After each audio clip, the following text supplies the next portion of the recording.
Hello. If you're watching this video, you may have been diagnosed with human immunodeficiency virus, better known as HIV. In order to better understand your diagnosis of HIV, what it is, how you may have gotten it, and your plan of care, let's watch this nurse-patient scenario.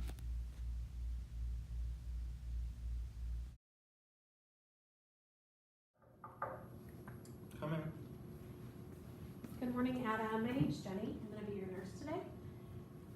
I just came in for us to have a consultation about your diagnosis. It's very important for patients with HIV to understand the disease process. It helps for you to better take care of yourself, and it really does in the long run help have a good prognosis. Okay. So for starters, we might, just cover what questions you have. Well, I mean, this is all really new for me, and I don't really know what this means. What they say HIV, the doctor was in pretty quick, but I don't even know what that is. Okay, well, HIV is short for human immunodeficiency virus. So it is actually just a virus that your body cannot fight off like it would any other virus. When you contracted the virus, it entered your bloodstream and it began to attack your T helper cells. Those are cells in your body that we have to help us protect ourselves from illnesses. So the T helper cells, which you'll also hear them referred to as CD4 cells, kind of the same thing. Those are responsible for sending out signals to the cells of the body that kill infection. So the HIV virus will go directly after those T helper or CD4 cells, and they take over the cell. And then they cause the T helper cells to produce many copies of the virus, okay? And then they send it out to infect other T helper cells. So all these infected cells, they are defective, and then they die early, causing a decrease in the T helper cells. The reduction and the infected CD4 cells make it really hard to fight off infections, leaving an untreated HIV positive patient likely to become ill from other infections. So this is something that's not going to go away. No, unfortunately, there is no cure for HIV right now. Well, how do we know how this could have happened? Well, HIV can be contracted from unsafe sex with someone that's infected, or from sharing hypodermic needles with someone that's infected. Probably not from you, but mothers can also transmit the virus through breast milk. If you have participated in any risky behaviors, such as unsafe sex or sharing needles, that is likely the cause. It is very important for you to try to contact others that have participated in these risky behaviors with you so that they can get tested and treated as well.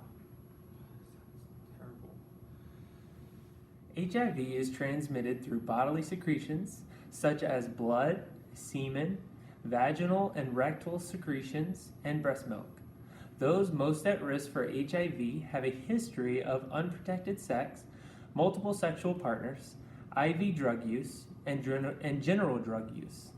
If you are gay, bisexual, African American, Hispanic, American Indian, or a transgender woman, you have a heightened risk for HIV.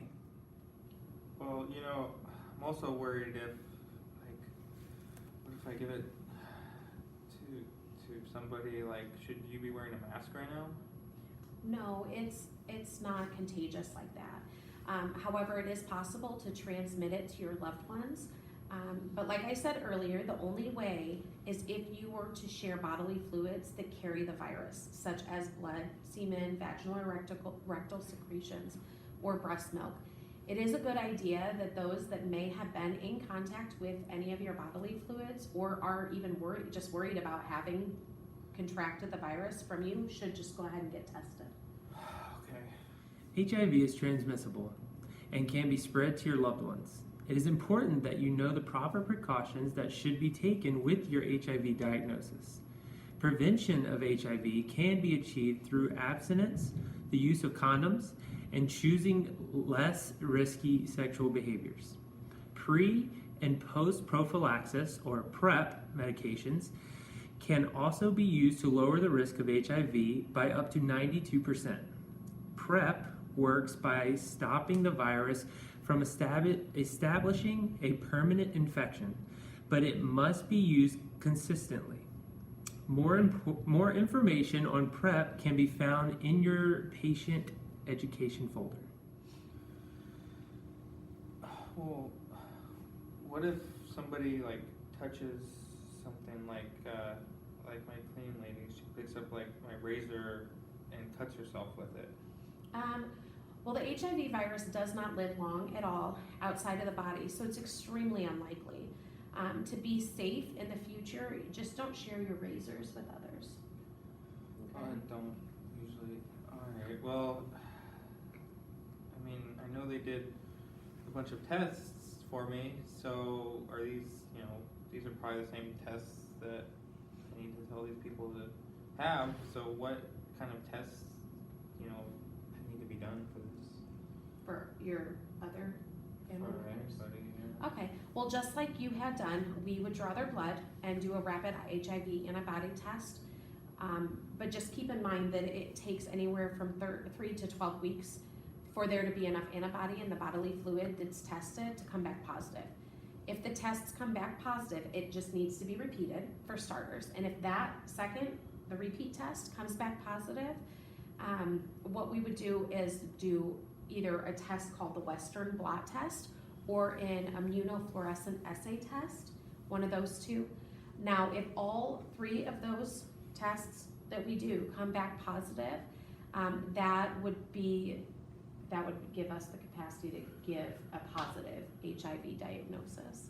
So just because, they got a test done and it comes back positive the first time doesn't mean for sure they have it. They have to follow up and do more testing. Correct. Diagnosis of HIV is made by testing HIV antibodies and or the antigens in the blood. There is a time period called the window period that is between the potential infection and the point of time where test results can be read accurately. This test can typically be read anywhere from 3 weeks to 3 months after the person has become infected. A highly sensitive enzyme immunoassay, or EIA, is done to detect the serum antibodies that bind the HIV antigens. If the test result is negative, but the patient reports risky behaviors, encourage them to do another test at 3 weeks, 6 weeks, or 3 months.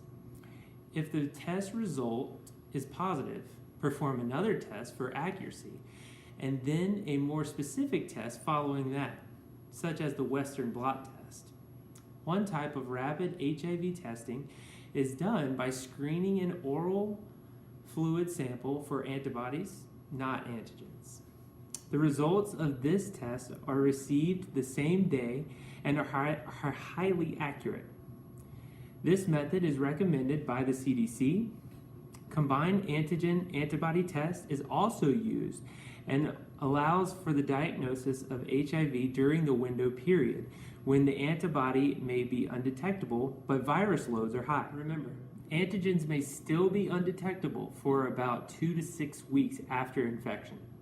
I hope this has helped you better understand the testing methods involved in the diagnosis of HIV. Well, is there any kind of difficulties that I can expect, or like any kind of things that might make my health decline? How's this going to affect me? Unfortunately, yes. Because HIV inhibits the immune system, common opportunistic infections can easily take over and cause you to become very ill. So infections such as tuberculosis that your body would normally fight off, pneumonia, there's an illness called cytomegalovirus. It's caused from the herpes virus, toxoplasmosis, and cryptosporidiosis. They're caused from parasites. Your body wouldn't really be able to fight those off as easy. Candidiasis, which is yeast infections, those are a little bit, those in your mouth, your esophagus, those are a little bit more common. They are also in women's vaginas, but that more serious or progressive complications, such as Kaposi sarcoma or lymphoma, which are both cancers, those can happen. Neurologic complications and kidney diseases can also happen as well. If you do not manage your HIV, unfortunately, you can develop AIDS, which is a more progressive and serious form of HIV.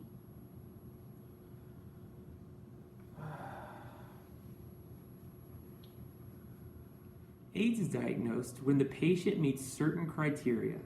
As viral load increases in the patient, the absolute number and percentage of T cells decreases, and there is risk for developing opportunistic diseases. The criteria for AIDS, according to the CDC, is the development of at least one of the following criteria. 1. CD4 T cells drop to below 200 cells per microliter. 2. An opportunistic infection such as fungal candidiasis, a viral disease, a protozoal infection, or a bacterial infection occurs. 3. The occurrence of invasive cervical cancer, Kaposi sarcoma, Burkitt's lymphoma, immunoblastic lymphoma, or primary lymphoma of the brain occurs. The 4th diagnostic criteria of the CDC includes the occurrence wasting syndrome, which is defined as the loss of 10% or more of the ideal body mass. Lastly, the 5th criteria is the development of AIDS dementia complex, or ADC. This sounds bad. Well, are there any kind of symptoms that my significant other may want to look out for?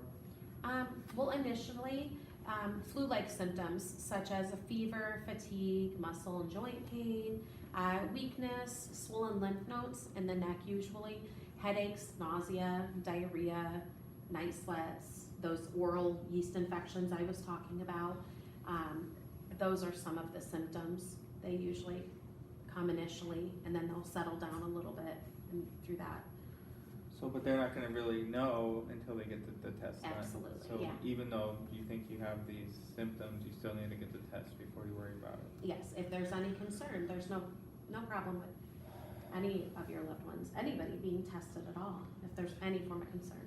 Well, I know Doc said I got to come in and do follow-ups and this and that. I mean, what does that mean? I have to do follow-ups? Like, is that like every week or what? I just don't even know what that means. What am I doing for follow-up? Well, the doctor will let you know how frequently. Okay. Usually it's about every 3 months in the beginning. We want to make sure that you're taking your medications, your body's reacting correctly to them. In order to know, what they'll do is they'll draw blood, okay? So we'll do a CD4 or T cell count and a viral load. The CD4 T cells are markers of immune function.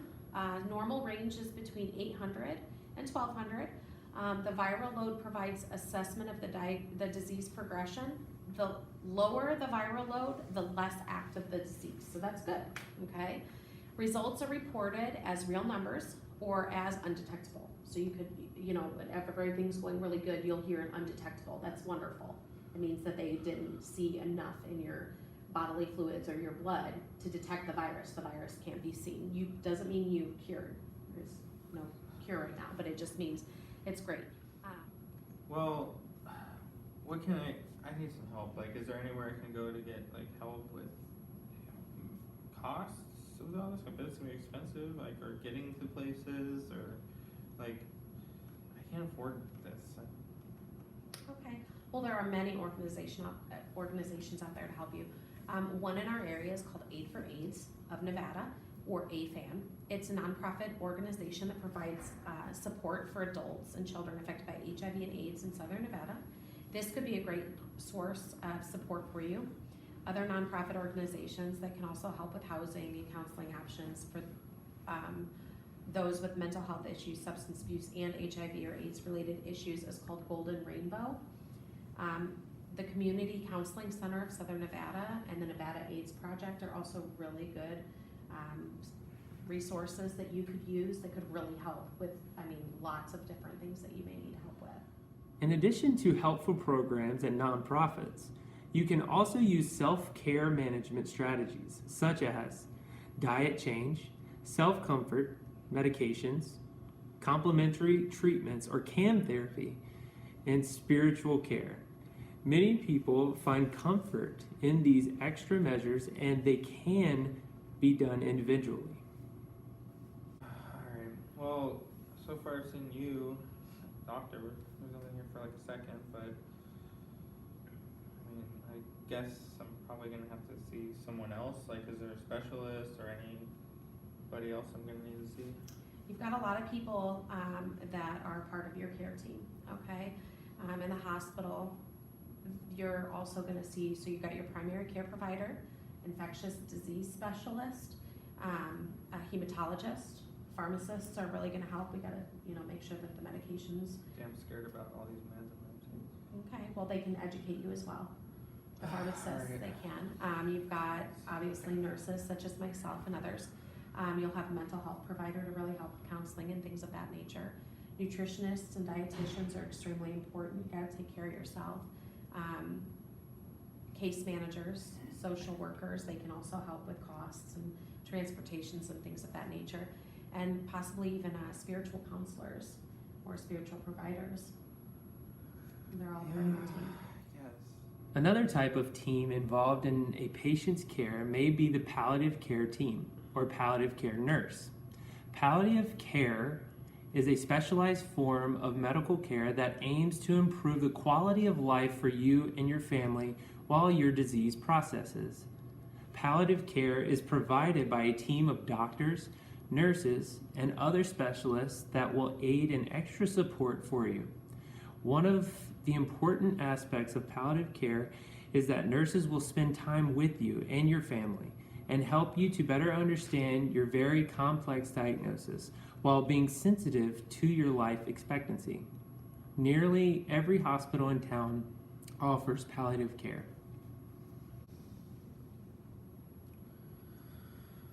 Alright, well, you said pharmacists. I mean, like I said, do you know what kind of meds I'm gonna need? Like, I bet it's gonna be a lot, huh? Not always a lot of medications. Usually, you get art therapy, okay? So it's Art like drawing? antiretroviral therapy is what ART stands for, okay? And this involves 3 to 4 medications used in combination with other medications in order to reduce the medication resistance and combat the virus. Sounds alright. The types of drugs used for HIV include fusion inhibitors, entry inhibitors, nucleoside reverse transcriptase inhibitors, non-nucleoside reverse transcriptase inhibitors, protease inhibitors, integrase inhibitors, and anti-neoplastic medications. An example of a fusion inhibitor is enfuvirtide, an HIV-1 drug that is indicated for use in combination with other antiviral agents. An entry inhibitor is indicated for the treatment of adults infected with only CCR5 tropic HIV-1 and who have been resistant to multiple antiviral agents. Nucleoside reverse transcriptase inhibitors, such as zidovudine, interferes with the virus's ability to convert RNA to DNA. Non-nucleoside reverse transcriptase inhibitors inhibit viral replication in the cell. Protease inhibitors inhibit the enzyme needed for the virus to replicate. Integrase inhibitors inhibit the integrase viral enzyme for HIV. Anti-neoplastic medications enhance the immune response and reduce the production of cancer cells. Use the pamphlet included in your patient education packet to refer back to these drugs throughout your plan of care. Take note of the adverse reactions that may occur and when you should contact your provider. If you have any questions relating to your specifically prescribed medications, contact your nurse or your physician. Adam, do you have any other questions for me today? No, I mean, there's just a lot. I'm really concerned about everything. I understand, and HIV, it's a very scary diagnosis, but I want you to know that the disease and treatment has come a really long way. So with management, taking care of yourself and medications and prevention, you can live a very long and normal life, just being a little more cautious with certain aspects that you're not really used to. Thank you for watching this informative video about HIV and AIDS. Your care team understands how stressful this diagnosis can feel and are here to support you and your health.